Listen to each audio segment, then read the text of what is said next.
ബിസ്മില്ലാ വൽഹംദുലില്ലാ വസ്സലാത്തു വസ്സലാമു അലാ റസൂലില്ലാ വഅലാ ആലിഹി വസഹ്ബിഹിൽ ഫായിസീന ബിറുദല്ലാഹി അമ്മാ ബഅദ്. ഫിഖ്ഹ് ക്ലാസ് തുടരുന്നു.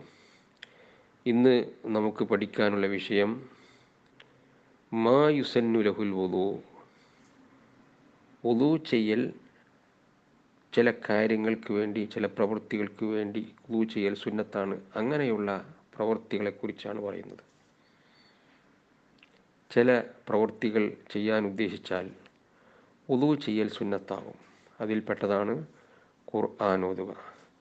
ഖുർആൻ ഓതാൻ ഉദ്ദേശിച്ചാൽ വുളൂ ചെയ്യൽ സുന്നത്താണ്. അതുപോലെ ഹദീസ് റിപ്പോർട്ട് ചെയ്യുക, ഖുർആൻ കേൾക്കുക, ഹദീസ് കേൾക്കുക, അല്ലാഹുവിനിക്ക് ദിക്ർ ചൊല്ലുക, ശർഈയായ ഇൽമ് പഠിക്കുക, ശർഈയായ ഇൽമ് പഠിപ്പിക്കുക, ശർഈയായ ഇൽമ് എഴുതുക, പള്ളിയിൽ കടക്കുക, നബി സല്ലല്ലാഹു അലൈഹി വസല്ലമ തങ്ങളെ സിയാറത്ത് ചെയ്യുക. ഇത്തരം കാര്യങ്ങളൊക്കെ ചെയ്യാൻ ഉദ്ദേശിച്ചാൽ വുളൂ ചെയ്യൽ സുന്നത്താണ്. റസൂലുള്ളാഹി സ്വല്ലല്ലാഹു അലൈഹി വസല്ലമ തങ്ങളെ റൗള സിയാറത്ത് ചെയ്യാൻ വുളൂ സുന്നത്താണ് എന്ന് പറഞ്ഞതുപോലെ മറ്റ് ഖബറുകൾ സിയാറത്ത് ചെയ്യുമ്പോഴും സുന്നത്താണ് എന്ന് ചില ആലിമീങ്ങൾ പറഞ്ഞിട്ടുണ്ട്. അതുപോലെ ഖുത്ബ ഓതുമ്പോൾ, ജുമുഅ ഖുത്ബ അല്ലാത്ത മറ്റ് ഖുത്ബ ഓതുമ്പോൾ വുളൂ ചെയ്യൽ സുന്നത്താണ്. ജുമുഅ ഖുത്ബ ഓതാൻ വുളൂ നിർബന്ധമാണ്. അതുപോലെ ഉറങ്ങാൻ ഉദ്ദേശിച്ചാലും, അതുപോലെ ബാങ്ക്, ഇഖാമത്ത് എന്നിവക്കും വുളൂ സുന്നത്താണ്. അതുപോലെ കുളിക്കാൻ വുളൂ ചെയ്യൽ സുന്നത്താണ്. കുളിയുടെ മുമ്പ് ഒന്ന് വുളൂ ചെയ്യാം, അത് സുന്നത്താണ്. അതുപോലെ ജനാബത്തുകാരൻ ഭക്ഷണം കഴിക്കാൻ ഉദ്ദേശിച്ചാൽ, അവൻ വെള്ളം എന്തെങ്കിലും കുടിക്കാൻ ഉദ്ദേശിച്ചാൽ, ഇനി രണ്ടാമത്തെ ഒരു സംയോഗം ചെയ്യാൻ ഉദ്ദേശിച്ചാൽ ഒക്കെ വുളൂ ചെയ്യൽ സുന്നത്താണ്. അതുപോലെ മയ്യിത്തിനെ വഹിക്കാൻ വേണ്ടി, മയ്യിത്തിനെ ചുമക്കാൻ വേണ്ടി വുളൂ ചെയ്യൽ സുന്നത്താണ്. അതുപോലെ തഫ്സീറിൻ്റെ കിതാബുകൾ ചുമക്കാൻ, സഈ ചെയ്യാൻ, അറഫയിൽ നിൽക്കാൻ, ജംറകളെ എറിയാൻ, ഇതിനെല്ലാം വുളൂ ചെയ്യൽ സുന്നത്താണ്.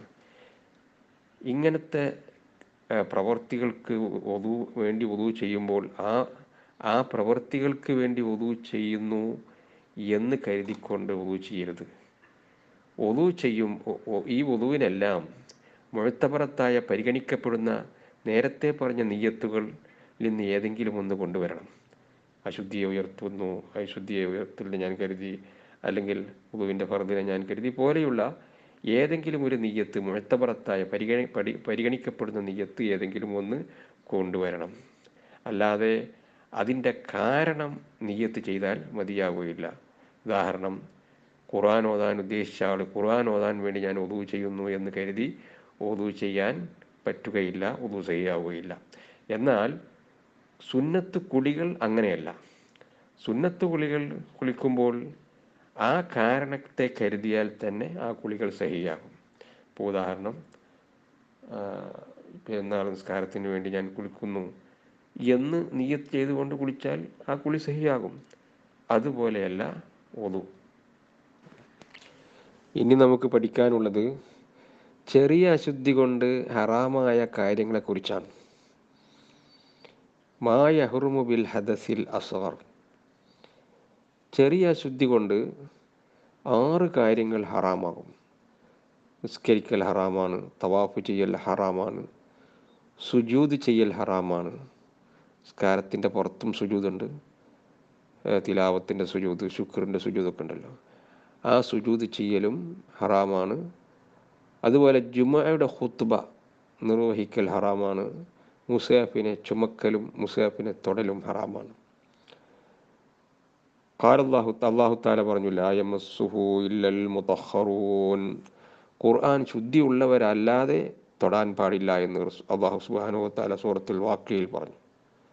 അതാണ് അതിൻ്റെ തെളിവ്. ഖാല റസൂലുള്ളാഹി സ്വല്ലല്ലാഹു അലൈഹി വസല്ലം തങ്ങൾ പറഞ്ഞു, ലാ യഖ്ബലുല്ലാഹു സലാത്ത അഹദിക്കും ഇദാ അഹ്ദസ ഹത്താ യതവല്ലാ. ബുഖാരിയും മുസ്ലിമും റിപ്പോർട്ട് ചെയ്യുന്ന റിപ്പോർട്ട് ചെയ്ത ഹദീസാണിത്. ലാ യഖ്ബലുല്ലാഹു, അള്ളാഹു സ്വീകരിക്കുകയില്ല ഒരാളുടെ നിസ്കാരവും അള്ളാഹു സ്വീകരിക്കുകയില്ല ഒരു അശുദ്ധിക്കാരായാൽ അവൻ ഒളു ചെയ്യുന്നത് വരെ എന്നാണ് ആ ഹദീസിൻ്റെ അർത്ഥം.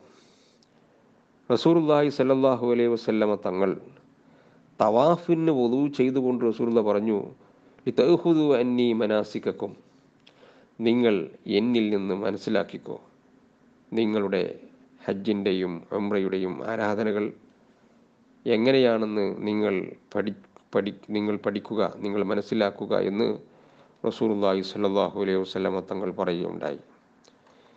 ലിതഖുദു അന്നി മനാസികക്കും എന്ന ഈ ഹദീസ് ഇമാം മുസ്ലിം റിപ്പോർട്ട് ചെയ്തിട്ടുണ്ട്.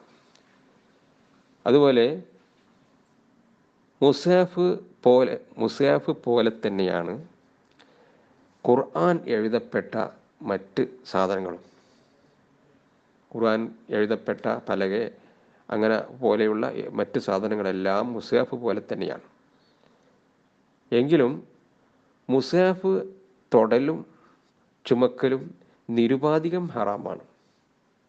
എന്ന് പറഞ്ഞാൽ അത് പഠനത്തിന് വേണ്ടി എഴുതിയാലും ഖിറാഅത്തിന് വേണ്ടി എഴുതിയാലും വർക്കത്തിന് വേണ്ടി എഴുതിയാലും എന്നൊന്നും അതിൽ കണക്കില്ല. മുസ്ഹഫ് എങ്ങനെയായാലും അതിനെ തൊടലും ചുമക്കലും ഹറാമാണ്. എന്നാൽ മറ്റ് സാധനങ്ങളിൽ മറ്റ് വസ്തുക്കളിൽ എഴുതപ്പെട്ട ഖുർആനെ സംബന്ധിച്ചിടത്തോളം അത് പഠനത്തിന് വേണ്ടി എഴുതിയതാണെങ്കിൽ അല്ലെങ്കിൽ ഓതാൻ വേണ്ടി എഴുതിയതാണെങ്കിൽ അതിനെ തൊടലും ചുമക്കലും ഹറാമാണ്. എന്നാൽ അതിനെ തബറുക്കിന് വേണ്ടി ബർക്കത്തെടുക്കാൻ വേണ്ടി എഴുതിയതാണെങ്കിൽ ഹറാമില്ല, അതിനെ തൊടലും ചുമക്കലും ഹറാമില്ല. ഉദാഹരണം ഏലസൊക്കെ പോലെ, ഏലസിലും ഖുർആൻ എഴുതിയിട്ടുണ്ട്. പക്ഷേ ആ ഖുർആൻ അവിടെ പഠനത്തിന് വേണ്ടിയോ അല്ലെങ്കിൽ ഖിറാഅത്തിന് വേണ്ടിയോ പാരായണം ചെയ്യാൻ വേണ്ടിയോ അല്ല, തബറുക്കിന് വേണ്ടി മാത്രമാണ്. അതുകൊണ്ട് അവിടെ തൊടലും ചുമക്കലും ഹറാമില്ല.